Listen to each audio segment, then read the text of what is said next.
guys, my name is Dallas Hopt. Today I'll be talking about the 5 skill-related parts to fitness. That's going to be agility, balance, coordination, reaction time, and speed. Each one has a different importance to sports and to the overall fitness of the person. And I will demonstrate a couple of different exercises, and I will tell you why each one is specifically important to the body. So today, right now I'll start out with agility. Agility helps with the change of direction efficiency. When you think of agility, you think of being able to go from one direction to the other in the most efficient possible time. This is going to help with sports that move more laterally, as well as in any different direction. You can have agility going forward and backwards as well. So right now I'll demonstrate an agility exercise, which is going to be a ladder. If you don't have a ladder, you can make one out of things that you have at home that you can step over, like we did with bungee cords. So basically with this movement, I'm just going to go laterally, stepping over, getting both feet inside each box. So it's going to look like this. And back. And another one, if you want to go forward and backwards, is going to be and backwards. Just like that. This is easy for kids to learn in the middle school age range, and they can also have fun with it. Start them off slow and then gradually make them go faster. Again, when they start to get better at it, have them keep their eyes up as the lines and the spot that they're supposed to be stepping isn't changing. Tell them that in order to make it more sport specific or lifelike, keep their eyes up, because they're not looking straight down while they're playing their sport. The second skill related is going to be balance. Now balance is key to all functional movement. It involves your equilibrium and the stability. If you have good balance, you're able to, like the agility, change direction quicker. The balance will also help with the core stability. A couple of quick balance exercises that we can do are very simple. It's just standing on one foot. Have the kids try to find a fixed spot ahead of you that's not moving. That will help them to be more stable. And then you can have them switch. Make sure that they get both sides to ensure that both sides are equally stable. Now the third is going to be coordination. Coordination is important for all other aspects, similar to balance. It allows for all the other fitness-related skills to increase, like agility, balance, reaction time, and speed. When you're coordinated, you are able to do all these things at the same time while in sport, in live action. Again, with sport, the higher you go in the level, the more coordinated you need to be, the faster it becomes, and if your coordination is higher, it's obviously going to be easier. So, one thing for coordination, one exercise for coordination can be hops. So again, we'll take the resistance bands, and you just need one line. There's a couple of variations to this I can show, but we'll start out with the basic one. It's going to be on one leg, and we're just going to hop over it. Again, fix your eyes on a point that is stable in front of you. That way you can assure for that balance again, and you're just going to hop over, back and forth, just like that. And then you switch. As the person gets better, you can mix it up.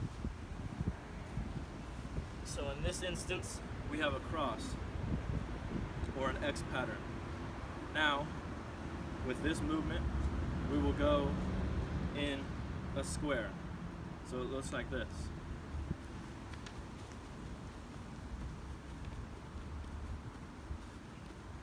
Again, the better they get at it, the more you could tell them to keep their eyes up. These lines aren't moving, so it should get easier over time. The fourth will be reaction time. Now, reaction time is the ability to respond quickly to a stimulus. Not only is it important in sport, but in everyday life. Think about driving, where you're reacting to somebody else coming at you. In sport, the ball coming at you. Reaction time is key, and the more you can speed it up, the better. For reaction time, basically, all you have to do is have a partner or have a wall, and they'll throw the ball at you, and you react to it. Like this, like this. Now, as the kids get better and better, you can start to change it up. So now I'm going to turn around, and my partner who's throwing the ball at me is going to say go. I'll turn around and then locate the ball and catch it. That's going to speed up my reaction time. It'll also work on the coordination and agility as I turn around. Go. Like that. That will speed up the reaction time over time. The final is going to be speed. Now, speed is one of the most looked at skills in sport. The faster you are, the more edge you have over your opponent. Speed can be worked on by yourself, as can all of these. And speed is very easy to train because there's nothing new. So with speed, we're going to have what's called a shuttle. So you have two different points, cones, something like that, something lying around the house. You can have a ball down there. But basically, what I'm going to do is I'll start on one, run to the other, come back. And you can do it for time. I would say start them off with 10 seconds, 15 seconds, 20 seconds, and build your way up. So essentially it'll look like this. Run, run, touch, run, touch, run, touch, and so on and so forth. Again, have them go for time. The better they get at it, the more you increase it. And then with the kids, because they're in middle school and sports is all about competition, you can have them compete with each other.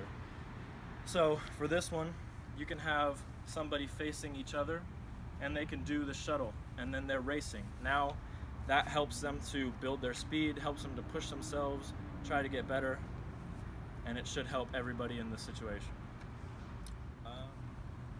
To review the 5 different skill-related parts to fitness, we've got agility, balance, coordination, reaction time, and speed. And again, we have all these exercises that we can do on our own, we can do with partners or friends.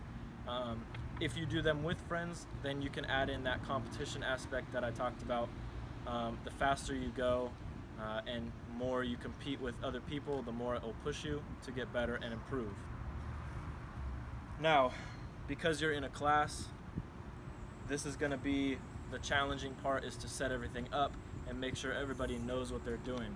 When we explain these things, we also want to compare them to a sport or to, we call it sports-specific movements. With the ladder drills, the lateral movement can be like a defensive slide in basketball. It can be a shuffle in other sports. The standing on one foot with balance can be like going up for a jump. The hops is all about the vertical movement. So any sport where you have to jump or a jump is involved in your sport, that's sport specific. Throwing the ball and catching it, that's sport specific. With football, basketball, baseball, all sports where you have to catch the ball and see it go into your glove or hand. And then finally with speed. Speed is always important and can be directly related to sport-specific movements. The faster you are, the more edge you have over your opponent. So again, we have ladder drills, standing on one foot, hops, throwing the ball, and the shuttle. These should all be practiced. They're all good for middle school level athletes and students. And it's still good because it can be directly related to life and everything outside of sport as well. Thanks for listening.